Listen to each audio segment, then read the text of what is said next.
You are listening to GPS GK Nation. What is going down?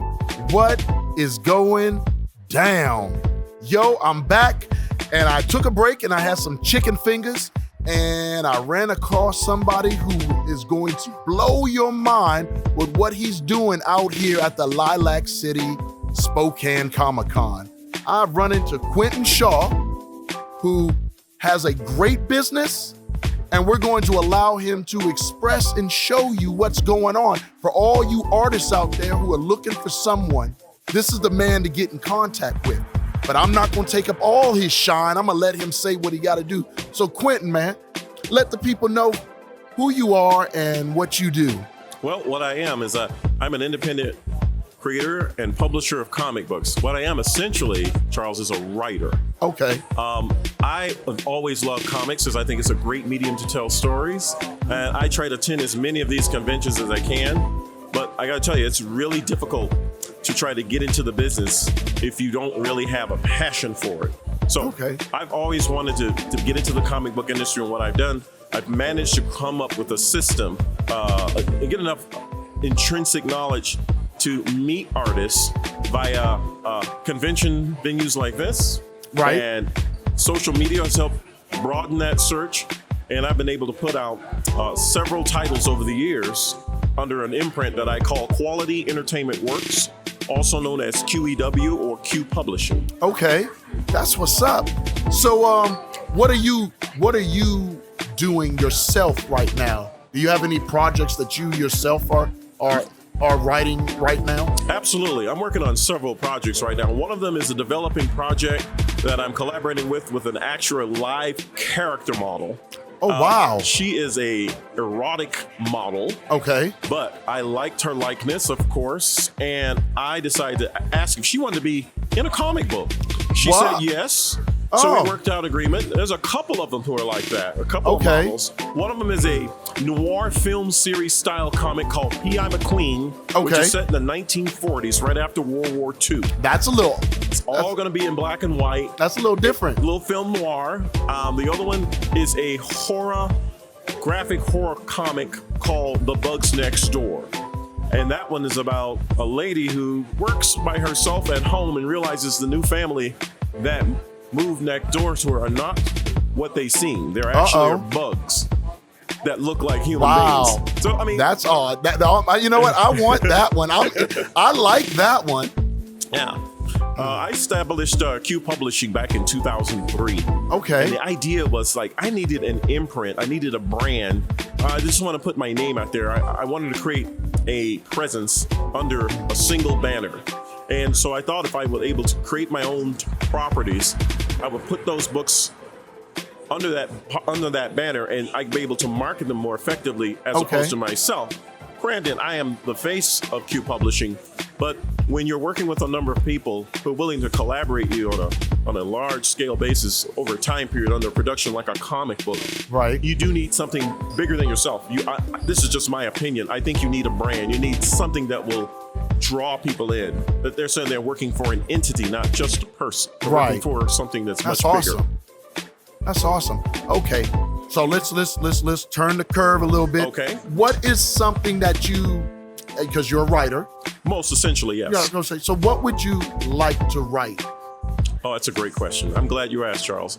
I love all types of genres. Okay. I leave the more adult, explicit stuff to people who are into that. Right. But what I love are classic struggle stories. I love settings set in science fiction settings, horror settings, suspense.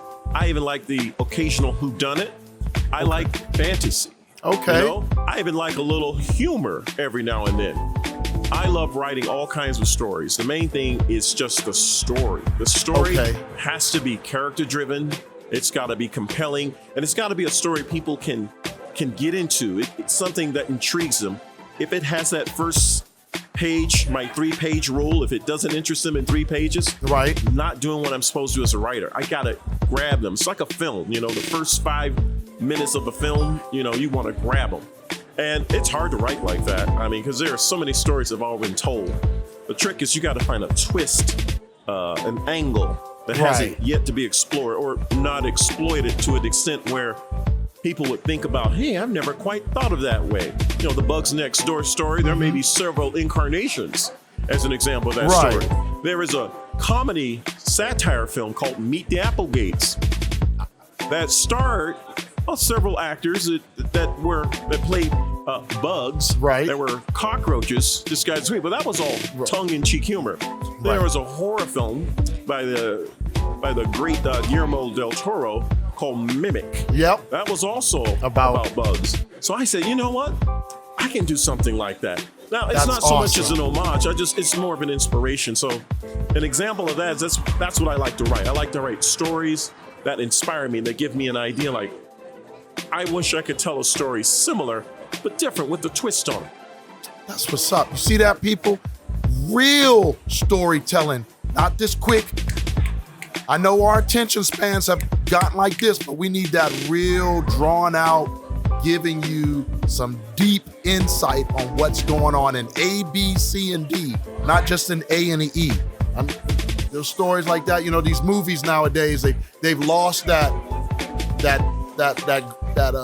insight. I agree. I think today's movies and TV shows focus way too much on sending a message than just entertaining and telling a good story. I mean, that's why I love simple stories like Jaws. You know, Jaws is not just about a shark that is, invading terrorizing a coast of a small island.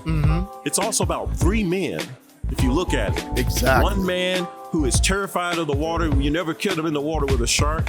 One man who's fascinated with sharks and wants to understand them. He wants to study them. He wants to know all about sharks as much as he can since he was a boy. And one man who is obsessed with shark. He is the personification of Herman Melville's Captain Ahab. He wants to go down with the ship fighting.